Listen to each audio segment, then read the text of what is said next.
جو بچہ پڑھے گا وہ اتنا طاقتور ہو کے ماں باپ کو لگے گا، اگر وہ فوت ہو چکے ہیں، اور مدرسے کے بچے بلائے ہوئے تھے کمرے میں قرآن پڑھنے کے لیے، میں کہا چلو میں بھی، میرے نانکیں چوئی، میں کہا چلو میں بھی تھوڑا قرآن پڑھ لوں۔ اللہ اللہ اللہ اللہ اللہ اللہ۔ ماں باپ زندہ ہیں، دعا لو، فوت ہو گئے ان کی قبروں پہ جایا کرو، وہاں بیٹھ کے قرآن پڑھا کرو۔ جو بچہ پڑھے گا وہ اتنا طاقتور ہو کے ماں باپ کو لگے گا، اگر وہ فوت ہو چکے ہیں، کہ ہمارے ہاں تو قرآن بھی مل جاتے ہیں نا جی، مدرسوں میں چلے جاؤ جی قرآن دے بھائی، لو جی 100 قرآن لے جاؤ، لو جی 50 قرآن لے جاؤ۔ اتنی حماقت ہے، مولوی صاحب ذرا چھوڑا نو گل دے جی ماں جی واسطے قرآن پڑھا ہونا ہے، چھوڑا دی ماں تو نہیں مری، میری ماں مری۔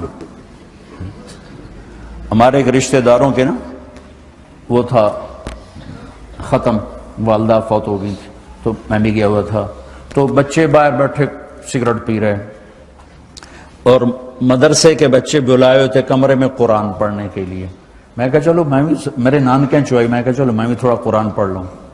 میں جا کے قرآن کھول کے پڑھنا شروع کر دیا، تھوڑی دیر بعد مجھے محسوس ہوا کہ یہ بچے قرآن نہیں پڑھ رہے۔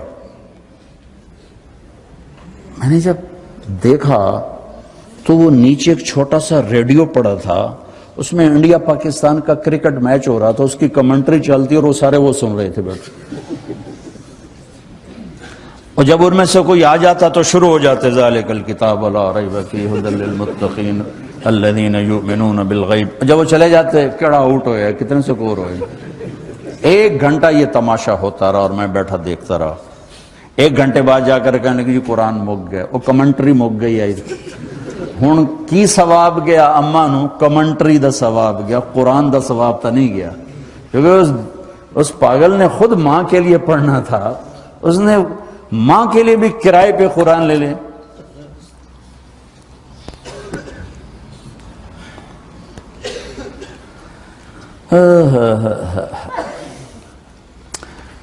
زندہ ہیں دعا لو، مر گئے ہیں ان کے لیے، ان کی قبر پہ نہیں جا سکتے ہو، یہاں کی زندگی بہت تیز ہے، کبھی تو جایا کرو، کسی ویکنڈ پہ چلے جایا کرو، کسی اتوار پہ چلے جایا کرو، کسی ہفتے کو چلے جایا کرو، مہینے بعد، 2 مہینے بعد، سال میں 1 دفعہ سے، کہ یہ ان کا حق ہے، ان کا حق ہے۔ اور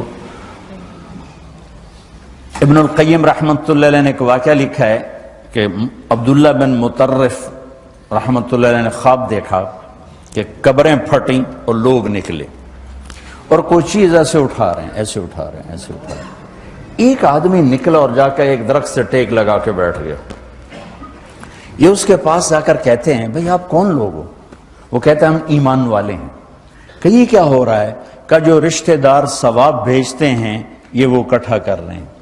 کہ تم کیوں نہیں اکٹھا کر رہے ہو؟ کہ میرا بیٹا حافظ قرآن ہے، 1 قرآن روزانہ ختم کر کے مجھے بھیج دیتا ہے، تو میں نے پرچون دی لوڑ نہیں رہ جاندی، میرا تھوک دا کام۔ کہ تیرا بیٹا کیا کرتا ہے؟ کہ اس کی مٹھائی کی دکان ہے بازار میں۔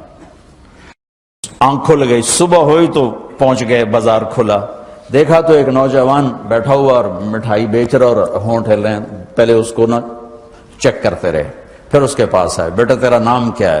وہی نام تھا جو خواب میں سنا۔ یہ کیا پڑھ رہے ہو؟ کہ جو قرآن پڑھ رہا ہوں۔ کتنا پڑھتے ہو؟ 1 ختم روزانہ پڑھتے ہو۔ کیا کرتے ہو؟ کہ والد کو ایصال ثواب کرتا ہوں۔ کیا اتنی مشقت کیوں اٹھاتے ہو؟ کہ وہ میرے لیے بہت کچھ چھوڑ گیا، میں چاہتا ہوں میں بھی اس کے لیے کچھ حصہ بنتا رہوں۔ تو یہ والدین کے حقوق میں سے ہے کہ اگر وہ چلے گئے ہیں ان کے لیے ایصال ثواب کرو۔ ہمارے نا ایک فیملی تھی، 22 سال سے ان کے گھر میں مجرا بھی ہوتا تھا، جوا بھی ہوتا تھا۔ تو میں نے سلام دعا بڑھائی اور آہستہ آہستہ اللہ نے فضل فرمایا، سارے توبہ کر گئے۔ تو کہنے کہ ہمیں حج پہ لے چلو، میں حج پہ لے گیا۔ یہ 92 کی بات۔ تو میں مینا میں سویا ہوا تھا تو میں نے ان کے باپ کو میں نے خواب میں دیکھا، کہا کہ میرے بیٹوں کو کہہ دیں کہ تمہاری نیکیاں مجھے پہنچنا شروع ہو گئی. یہ میں نے دیکھا کہ میرے بچوں کو بتا دیں کہ تمہاری نیکیاں مجھے پہنچنا شروع ہو گئی. اللہ